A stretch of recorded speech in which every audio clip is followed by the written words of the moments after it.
নমস্কাৰ ভাইটি ভণ্টিসকল, better mind tutorial YouTube চেনেললৈ তোমালোকক পুনৰবাৰ স্বাগতম জনালোঁ।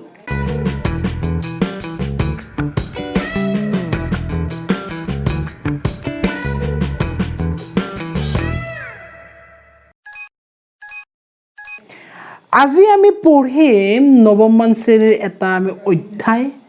যিটো বহুত ইম্পৰ্টেণ্ট তোমালোকক এতিয়া বুলি নহয়, তোমালোকৰ দশমমান শ্ৰেণীটো আছে এইটো, আৰু তোমাৰ যেতিয়া তুমি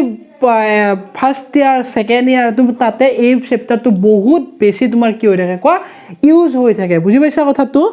তো সেই চেপ্টাৰটো আমি আজি পুৰা ধুনীয়াকৈ প্ৰথমখিনিত মানে আজি প্ৰথম হ'বতো আৰম্ভণি, তো প্ৰথম আমি যিহেতু প্ৰথম ভিডিঅ' হ'ব এই চেপ্টাৰটোৰ, তো এই অধ্যায়টোৰ আমি বঢ়িয়াকৈ আমি বেছিক যিবোৰ আমাৰ সৰু সৰু কথা সেই কথাবোৰ আমি জানি লওঁ আহা, ঠিক আছে? গতিকে তোমালোকে এই অধ্যায়টো আমাৰ নামটো কি হ'ব কোৱা? এই অধ্যায়টো আমাৰ নাম হ'ব যে দুটা চলকযুক্ত ৰৈখিক সমীকৰণ। কি হ'ব কোৱা? দুটা চলকযুক্ত ৰৈখিক সমীকৰণ। ভালকৈ শুনিবা, মই এই নামটোতেই তোমালোকক মই গোটেইখিনি মানে নামটোৰ কি হয়, নামটোৰ মিনিং কি হয়, নামটো আমাৰ কেনেকৈ ধৰণে দুটা চলকযুক্ত কিয় লিখিছে, সমীকৰণ কিয় লিখিছে, ৰৈখিক কিয় লিখিছে, তো সেই বিষয়ে মই তোমালোকক আগতে আজি বুজাই ল'ম, চাবা, ঠিক আছে? তো দুটা চলকযুক্ত ৰৈখিক সমীকৰণ, দুটা চলকযুক্ত ৰৈখিক সমীকৰণ, দুটা চলকযুক্ত ৰৈখিক সমীকৰণ। অ'কে, তো কোৱা হয় linear equation in two variable. কি বুলি কোৱা হয়? কোৱা linear equation in two variable, linear equation in two variables. Okay, তো এই চেপ্টাৰটো এই অধ্যায়টো আমি এতিয়া কি কৰিম কোৱা? পঢ়িম, আমি শিকো আহা, ঠিক আছে? তো এই চেপ্টাৰটো তুমি এই অধ্যায়টো পঢ়াৰ লগে লগে তুমি শব্দকেইটা ভালদৰে মন কৰা। তোমালোকে এটা কি লিখি আছে? দুটা চলকযুক্ত ৰৈখিক সমীকৰণ, দুটা চলকযুক্ত ৰৈখিক সমীকৰণ, ঠিক আছে? তো ৰৈখিক সমীকৰণ, চলকযুক্তটো জানাই, চলক কি হয় মই কৈ আছোঁ। এই ৰৈখিক শব্দটোৰ পৰা কি বুজি পাব কোৱা? এই ৰৈখিক শব্দটো আহিছে, যিটো ৰৈখিক শব্দটো আহিছে তোমালোকৰ ৰেখা। ক'ৰ পৰা আহিছে কোৱা? ৰেখা, হয়? ৰেখা আমাৰ কি হয়? এইটো ৰেখা হয়নে নহয়? ৰেখা, বুজি পাইছা? তো আমি কি কওঁ? লাইন। অ'কে, আৰু এই সমীকৰণ শব্দটোৱে আমাক কি বুজাই আছে যে দুটা আমাৰ পদ, দুটা আমাৰ কি কৈছোঁ কোৱা? দুটা আমাৰ পদ, সেই দুটা পদ আমাৰ কি হয় কোৱা? ইকুৱেল, যিটো আমাৰ সমান চিনেৰে কি কৰি থাকে কোৱা? তুলনা কৰি থাকে। ভালদৰে মন কৰিবা, সমীকৰণ মানে কি হয় কোৱা? দুটা পদ বা দুটা টাৰ্ম বা দুটা এক্সপ্ৰেছন বুলিও ক'ব পাৰি। এক্সপ্ৰেছন মানে কি হয়? পদৰ সমষ্টি। আমি কি ক'ব পাৰোঁ কোৱা? পদৰ সমষ্টি, ঠিক আছে? সমষ্টি হ'ব পাৰে, তাৰ মাজত প্লাছ মাইনাছ ইনটু পূৰণ হৰণ চব থাকিব পাৰে, ঠিক আছে? তো দুটা আমি কি ক'ব পাৰোঁ কোৱা? দুটা আমাৰ বহুপদ বুলি ক'ম, ঠিক আছে? মই তোমালোকক কি কৈছোঁ কোৱা? দুটা বহুপদ বুলিয়ে ক'লোঁ, ঠিক আছে? তো দুটা বহুপদক আমি যদি সমান চিনেৰে তুলনা কৰি থাকোঁ, দুটা বহুপদক যদি আমি সমান চিনেৰে তুলনা কৰি থাকোঁ, তো সেইটোকে আমি কি বুলি ক'ম? সমীকৰণ বুলি ক'ম। তাৰমানে আমি কি বুজি পালোঁ যে সমীকৰণত আমাৰ দুটা পক্ষ থাকিব, এটা কি থাকিব কোৱা? বাও পক্ষ, আৰু এটা কি থাকিব কোৱা? সুপক্ষ। কি থাকিব কোৱা? এটা আমাৰ বাও পক্ষ, এটা আমাৰ সুপক্ষ, আৰু ইহঁতক কিহে তুলনা কৰি থাকিব কোৱা? সমান চিনেৰে কি কৰি থাকিব? দুইটা পক্ষকে তুলনা কৰি থাকিব, বুজি পাইছা? আমি কি ক'লোঁ যে ৰৈখিক শব্দটো আহিছে ৰেখাৰ পৰা, সমীকৰণ শব্দটোৰ মিনিং কি হৈছে কোৱা? দুটা বহুপদ আমি কি কৰিব পাৰোঁ কোৱা? বহুপদ হ'ব পাৰে। বহুপদৰ বহুত ধৰণ মই তোমালোকক মানে দশমমান শ্ৰেণী তুমি যদি পঢ়া, মই নৱমমান যেতিয়া মই বহুপদ পঢ়াম, মই তেতিয়া তোমালোকক মই এই বহুপদৰ কেনেকুৱা টাইপৰ বহুপদ থাকে মই সেইবোৰ মানে টাইপবোৰ মই তোমালোকক কৈ দিম। শুনিবা এতিয়া মই কি কৈছোঁ যে ৰৈখিক শব্দটো আহিছে তোমাৰ ৰেখা, সমীকৰণ শব্দটোৰ পৰা আহিছে আমাৰ কি? বাওপক্ষ আৰু সুপক্ষ, ঠিক আছে? যেতিয়া আমি বহুপদ পঢ়িম তেতিয়া মই তোমালোকক ভালকৈ বুজাই দিম যে এই ৰেখা বা মাত্ৰা কি বস্তু হয়, ঠিক আছে? মাত্ৰা তোমাৰ কি বস্তু হয় চাবা। যেতিয়া ৰেখা বা লিনিয়াৰ বুলি কোৱা হয় ন, এই লিনিয়াৰ বা ৰেখা, লিনিয়াৰ শব্দটো ক'ৰ পৰা আহিছে কোৱা? লাইনৰ পৰা আহিছে। সেইটোৱে মই ক'ব বিচাৰিছোঁ। ৰেখাটো ৰৈখিকটো ক'ৰ পৰা আহিছে কোৱা? ৰেখাৰ পৰা আহিছে। শুনিবা, এই লিনিয়াৰ বা লাইন বুলি ক'লে ইয়াৰ মাত্ৰা সদায় কি হ'ব লাগিব কোৱা? মাত্ৰা সদায় তাৰ কি হ'ব লাগিব কোৱা? 1 হ'ব লাগিব। মাত্ৰা তাৰ কি হ'ব লাগিব কোৱা? 1 হ'ব লাগিব। মনত ৰাখিবা এইটো, ঠিক আছে? মাত্ৰা কি হ'ব কোৱা? 1 হ'ব লাগিব, বুজি পাইছা? হয়, আৰু দুটা চলকযুক্ত মানে দুটা চলকযুক্ত আমাৰ কি হ'ব পাৰে? ইংলিছ যিখন এলফাবেট আছে, যিখন আমাৰ বৰ্ণ, যিখন আমাৰ আছে তো ইংলিছ এলফাবেটখনৰ আমি প্ৰত্যেকটো লেটাৰকে আমি কি ক'ব পাৰোঁ কোৱা দুটা চলকযুক্ত মানে দুটা ধৰিব পাৰোঁ যেনেকৈ আমি কি কৰিব পাৰোঁ কোৱা বিশেষকৈ তোমালোকৰ কিতাপত বেছিকৈ ইউজ হৈ থাকে তোমাৰ এক্স আৰু ৱাই তোমালোকে বোলে ছাৰ মই এক্স আৰু ৱাই ইউজ কৰিব ইচ্ছা নাই পি আৰু কিউ তোমালোকে কি কৰিব পাৰা ইউজ কৰিব পাৰা মই এইটো কোৱা নাই যে দুইটা কি একে হ'ব পাৰে ঠিক আছে দুইটা এনেকুৱাও ল'ব পাৰা চি আৰু ছাৰ ইউজ কৰিব পাৰোঁ বুজি পাইছা তাৰমানে ইংলিছ এলফাবেটখনৰ যিখন ইংলিছ এলফাবেট আছে এলফাবেটখনৰ তোমাৰ যি গোটেইকেইটা বৰ্ণই তুমি কি কৰিব পাৰিবা কোৱা চলক হিচাপে তুমি কি কৰিব পাৰিবা কোৱা ল'ব পাৰিবা বুজি পাইছা বাট ইয়াতে আমাক কি আছে কণ্ডিশ্যন দিছে যে আমাৰ চলক কেইটা হ'ব লাগিব কোৱা দুটা হ'ব লাগিব চলক কেইটা হ'ব লাগিব দুটা হ'ব লাগিব বুজি পাইছা কথাটো হয় তো সেইকাৰণে আমি কোৱা হয় যে দুটা চলকযুক্ত ৰৈখিক সমীকৰণ ইয়াৰ মিনিংটো আমাৰ কি হ'ল যে ইয়াৰ আমাৰ যিটো কথাটো আমাৰ কি হ'ব যে দুটা মানে কি হ'ব কোৱা সমীকৰণটোত আমাৰ দুটা চলক থাকিব লাগিব হয়তো তোমাৰ এক্স নহয়তো তোমাৰ কি হ'ব লাগিব ৱাই এ বি ল'ব পাৰা এ বি ল'ব পাৰা কেতিয়াবা এ বি নধৰে মই তোমালোক ক'ম বাৰু এ বি কেতিয়াবা ল'ব পাৰা চি ডি ল'ব পাৰা ই এফ ল'ব পাৰা যি ইচ্ছা তাকে ল'ব পাৰা একো তাক ধৰা বন্ধা একো বস্তু নাই ঠিক আছে তো দুটা চলকযুক্ত ৰৈখিক শব্দটো ক'ৰ পৰা আহিছে কোৱা ৰেখাৰ পৰা আহিছে তাৰমানে ইয়াৰ মিনিংটো কি বুজাই আছে কোৱা ৰৈখিক শব্দটো ৰেখা এইকাৰণে কৈছোঁ তাৰমানে তুমি যদি এই চলকযুক্ত মানে দুটা চলকযুক্ত ৰৈখিক সমীকৰণ তুমি যদি আঁকিয়া মানে গ্ৰাফত যদি আমি লৈখিক পদ্ধতি আমি যে গ্ৰাফত যদি আমি তাক বহাই চাওঁ আমি তাৰ যিকেইটা সমাধান বা যিকেইটা সলিউশ্যন ওলাই তাক বহাই চালে আমি সদায় তাক কি পাম কোৱা আৰ্হিটো যিটো আমাৰ কি হ'ব কোৱা গ্ৰাফিকেল আৰ্হি যিটো আমাৰ কি হ'ব কোৱা গ্ৰাফত আমি যেনেকৈ আমি তাক বহাইলে আমি তাক অলৱেজ আমি কি পাম কোৱা এডাল আমি ৰেখা হিচাপে পাম এডাল আমি কি পাম কোৱা ষ্ট্ৰেট লাইন পাম বুজি পাইছা কথাটো হয় আৰু এইটো সমীকৰণটো মই তোমালোকক ক'লোৱে যে বাওঁপক্ষ আৰু সোঁপক্ষ বুজি পাইছা তো দুটা চলকযুক্ত ৰৈখিক সমীকৰণৰ তো চেপ্টাৰটো পঢ়াৰ আগতে আমি কি বস্তুখিনি বহুত দৰকাৰ এই বস্তুখিনি ভালকৈ জানি ল'ব লাগে বুজি পাইছা নাজানিলে আমি চেপ্টাৰটো পঢ়াৰ কোনো উদ্দেশ্যই নাথাকে বুজি পাইছা কথাটো মই কি ক'ব বিচাৰিছোঁ তো কিবা এটা বস্তু তুমি শিকিবলৈ হ'লে বস্তুটো ক'ৰ পৰা আৰম্ভ হৈছে বস্তুটো কি হয় তো সেই বিষয়ে তুমি তাৰপিছত জানি লোৱা তাৰপিছতে তুমি কি কৰিবা কোৱা অলপ আগলৈ তোমালোকে কি কৰিবা কোৱা ষ্টাডি কৰা বুজি পাইছা না কথাটো তেতিয়া তোমালোকে ভালদৰে চেপ্টাৰটো বুজি পাবা বুজি পাইছা কথাটো তেতিয়া তোমালোকে ভালদৰে চেপ্টাৰটো বুজি পাবা এতিয়া আমি যদি চাওঁ সাধাৰণতে আমি দুটা চলকযুক্ত ৰৈখিক সমীকৰণত আমি কি আৰ্হিত লিখিব পাৰোঁ মই তোমালোকক সেইটো দেখাব ট্ৰাই কৰোঁ এইখিনি তোমালোকে নোট কৰি ল'বা নহ'লে তোমালোকে বুজি ল'লেও কথা নাই অ'কে চাবা আমি কি হিচাপে দেখুৱাব পাৰোঁ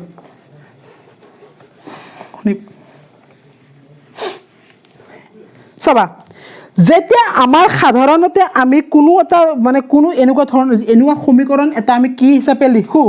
চাব মন কৰিবা যে A X plus B Y plus C equals to আমাৰ কি হ'ব কোৱা 0 হ'ব তো দুটা চলকযুক্ত ৰৈখিক সমীকৰণত সাধাৰণতে আমি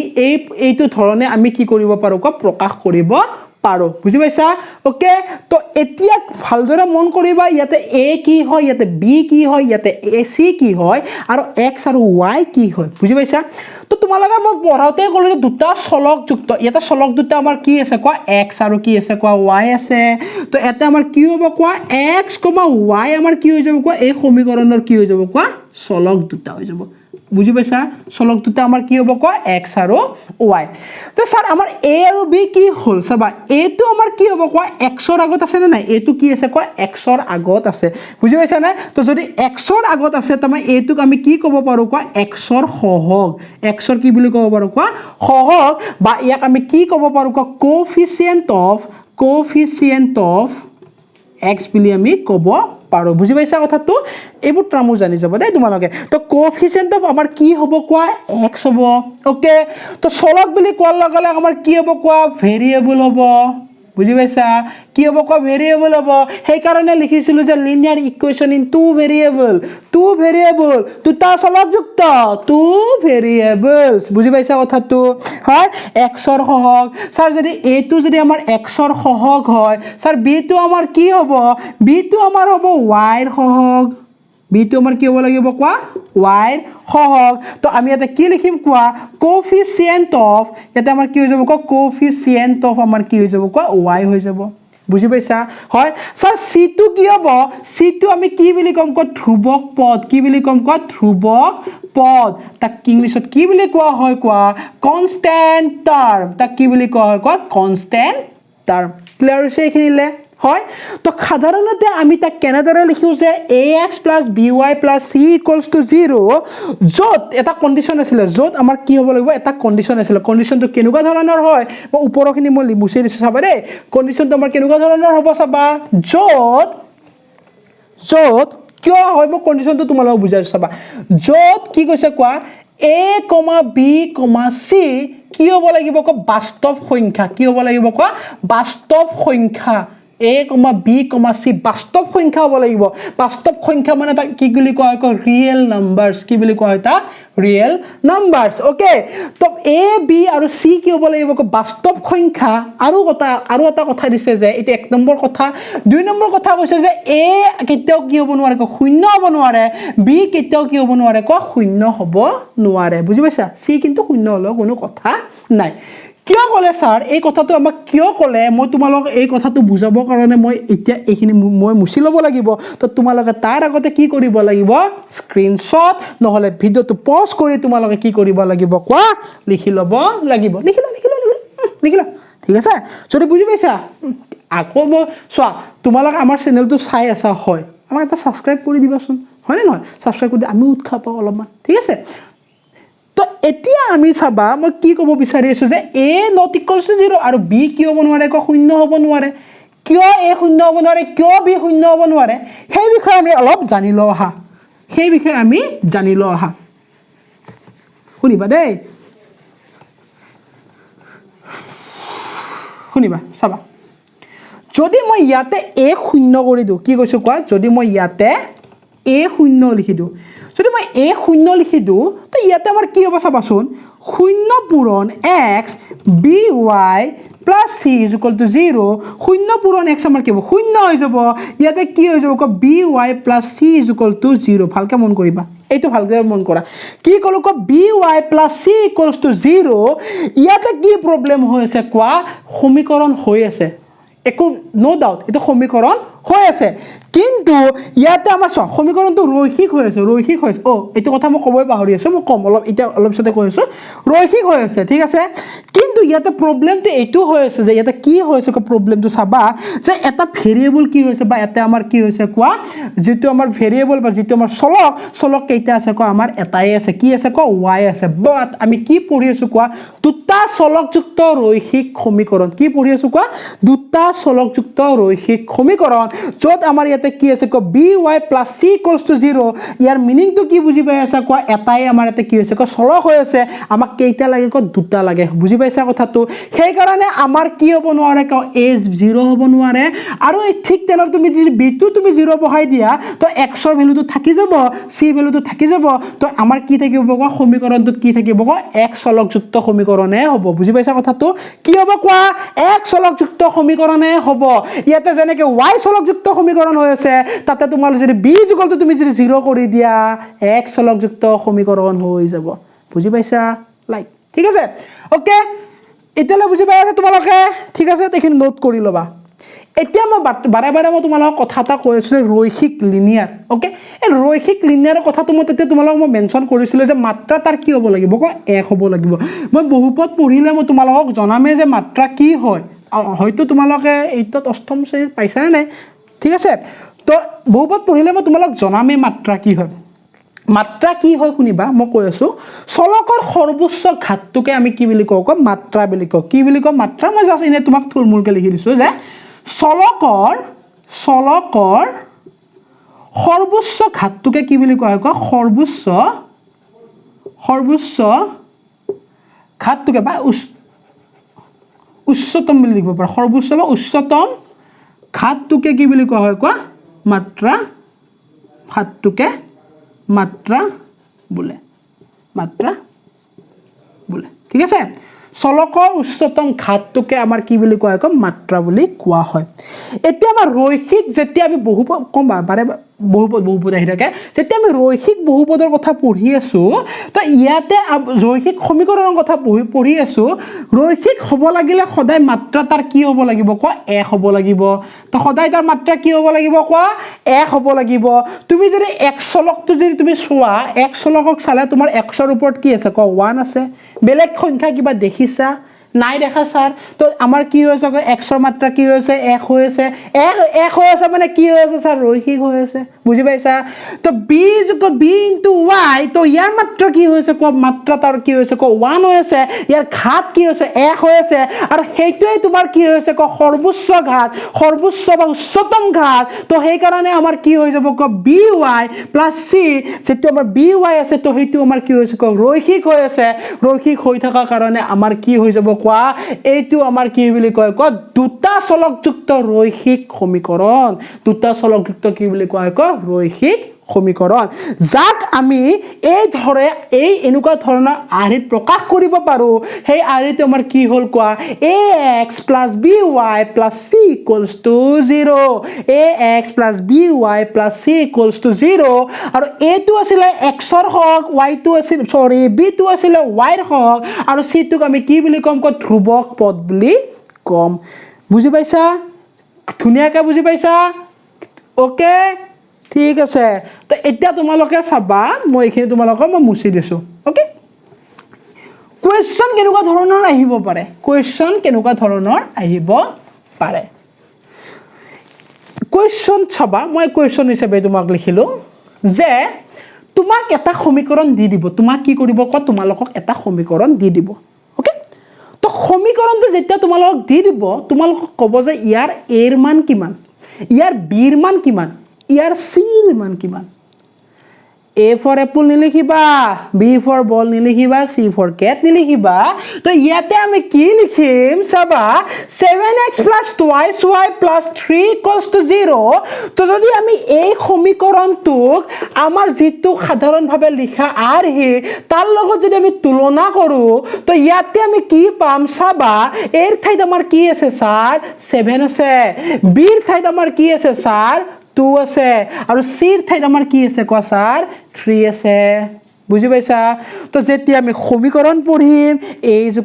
apple নহয় b = b for ball নহয় c for আমাৰ কি নহয় কোৱা cat নহয় আমি কি পঢ়িম চাবা ভালদৰে মন কৰা চোৱা এইটো কি হয় কোৱা x ৰ আগত আছে x ৰ সহগ হয় বুজি পাইছা যদি x ৰ সহগ হয় তো ইয়াত আমাৰ a টো আমাৰ কি হৈছে কোৱা x ৰ আগত কি আছে 7 আছে বুজি পাইছা y ৰ আগত কি আছে y ৰ আগত 2 আছে y ৰ আগত b আছে তো b ৰ যেটো ভ্যালু b ৰ ভ্যালুটো আমাৰ কি হৈছে 2 হৈ আছে c ৰ ভ্যালুটো আমাৰ কি হৈছে 3 হৈ আছে তো এনেদৰে আমি কি কৰিব পাৰো কোৱেশ্চন কৰিব পাৰো যত a b আৰু c ৰ ভ্যালু তোমালোকক কি কৰিব পাৰে উলিয়াব দিব পাৰে বুজি পাইছা হয় যদি বুজি পোৱা নাই তোমালোকৰ কাম কি হ'ব কোৱা মোক ধুনিয়াকৈ কমেন্ট বক্সত তোমালোকে কমেন্ট এটা কৰি দিবা ঠিক আছে তো তেতিয়া মই বুজি পাম যে তোমালোকে বুজি পাইছা নে নাই পোৱা ক্লিয়াৰ হৈছে কথাখিনি হয় তো এই বিষয়ে আমি এতিয়া অনুশীলনীটোলৈ মানে এই যিখিনি আমি বেসিক যিখিনি আমি পঢ়ি আহিলো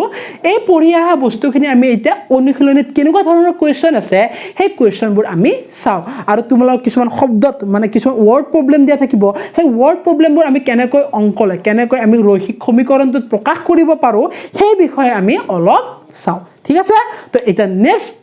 পঢ়ি আছো চাবা আমি সেই সমীকৰণটো কেনেদৰে আমি প্ৰকাশ কৰিব পাৰো চাবা তো এতিয়া আমি এই ধৰণৰ কেইটামান কোৱেশ্চন চাও আহা ঠিক আছে অনুশীলনী কৰাৰ আগত উদাহৰণ কেইটামানৰে আমি চাই লও ঠিক আছে ভালকৈ মন কৰিবা তোমালোকে ওকে মই এটো লিখি থৈ দিছো এটো ওপৰত মই লিখি থৈ দিও আমি দুটা আমি খালি সমীকৰণ কেইটা আমি লিখি আৰু ইয়াৰ a আৰু b আৰু c ৰ ভ্যালু উলিয়াম ওকে তো এতিয়া আমি সমীকৰণ কেইটা লিখি a b আৰু c ৰ ভ্যালু আমি উলিয়াম চাবা প্ৰথম সমীকৰণটো সাপোজ উদাহৰণ দিয়া প্ৰথম সমীকৰণ তোমালোক উদাহৰণ দিয়া আছে 2x + 3y 2x + 3y = 4.37 4.37 চাবা এই সমীকৰণটো ভালদৰে মন কৰা তোমালোকে তো ইয়াতে তোমাক খুৰিছে যে a ৰ মান কিমান b ৰ মান কিমান আৰু c ৰ মান কিমান হয় তো যেতিয়া আমি এনেকুৱা ধৰণৰ সমীকৰণ এটা পাও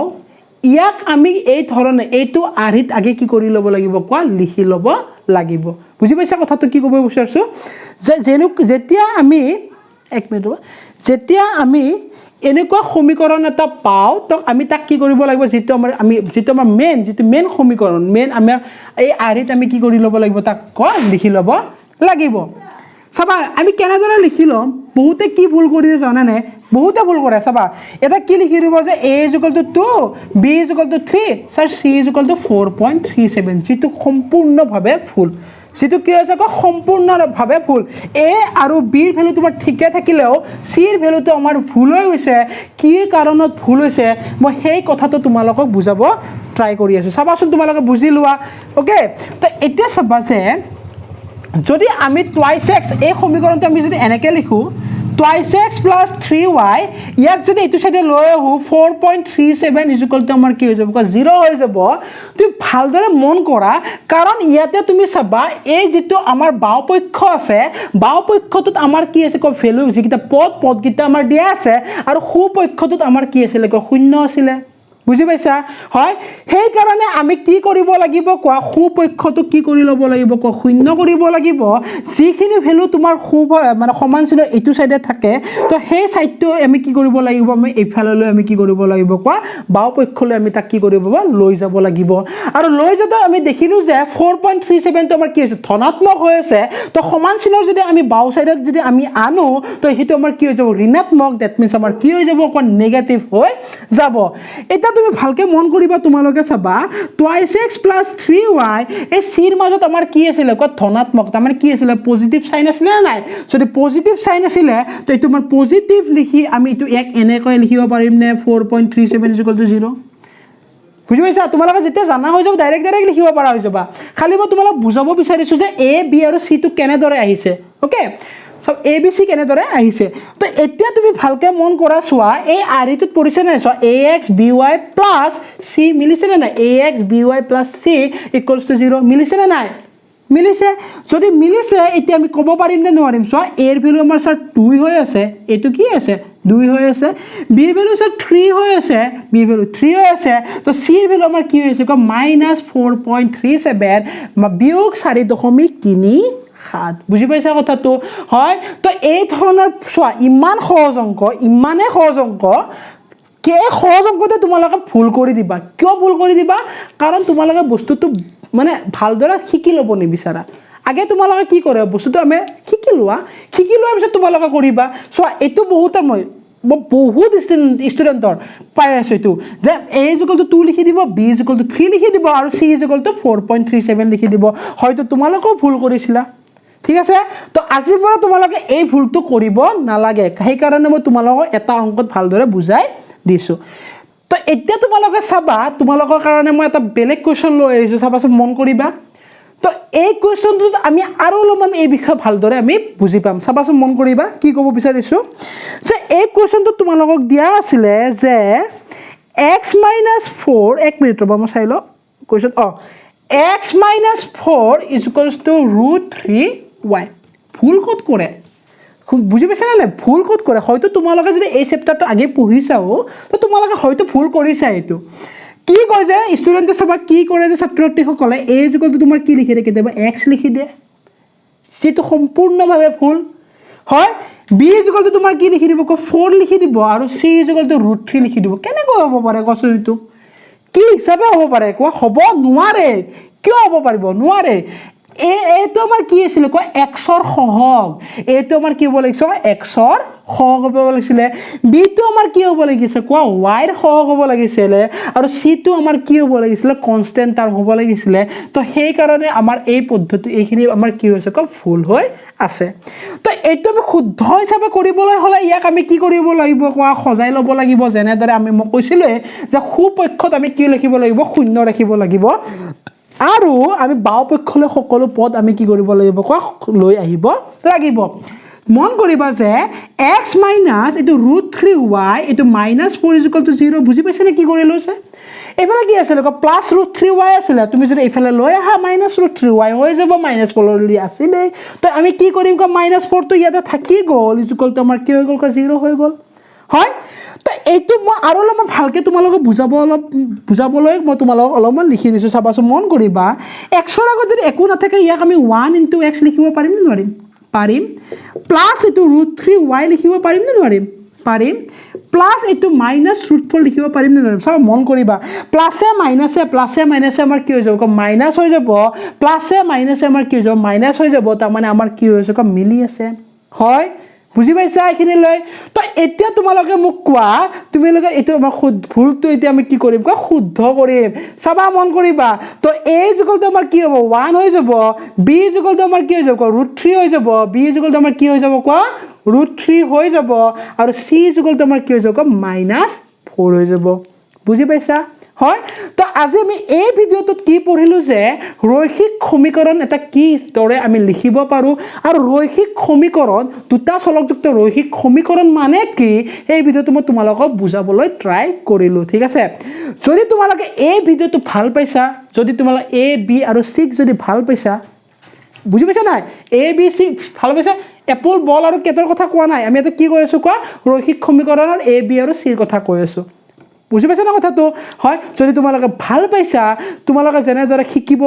মানে শিকি গৈ আছা তোমালোকে বন্ধুবৰ্গখিনি শিকিবলৈ তোমালোকে কি কৰিব লাগিব কোৱা আমাৰ ভিডিওটো তোমালোকে কি কৰি দিবা কোৱা শেয়াৰ কৰি দিবা হয় যদি সঁচাকৈ আমাক ভাল পাইছা আমাক উৎসাহ জনাবলৈ তোমালোকে এটা লাইক কৰি দিয়া ভিডিওটো বেলেগ আমাক একোৱে নালাগে আৰু তোমালোকে যদি আগলৈ এই পাঠটোৰ বিষয়ে বহুত ইন্টাৰেষ্টিং চেপ্টাৰ হয় মই বাৰে বাৰে কৈ আছো এই চেপ্টাৰটো বহুত ইন্টাৰেষ্টিং চেপ্টাৰ হয় কেনেদৰে আমি সমাধান উলিয়াম সমাধান কিমানটা থাকে এটা ৰৈখিক সমীকৰণৰ সেই বিষয়ে যেতিয়া আমি আগৰ পাঠত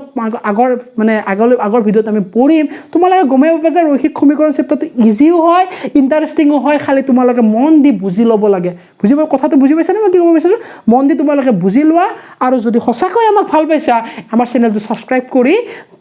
নোটিফিকেশন বাটনটো তোমালোকে কৰি থৈ দিব কোৱা দবাই থৈ দিবা হয় তো আজিলৈ বাই বাই তো এই ভিডিওটো আমি কি কৰিছো কোৱা ইয়াতে সমাপ্ত কৰিছো তোমালোকে ভালদৰে পঢ়া শুনা কৰিবা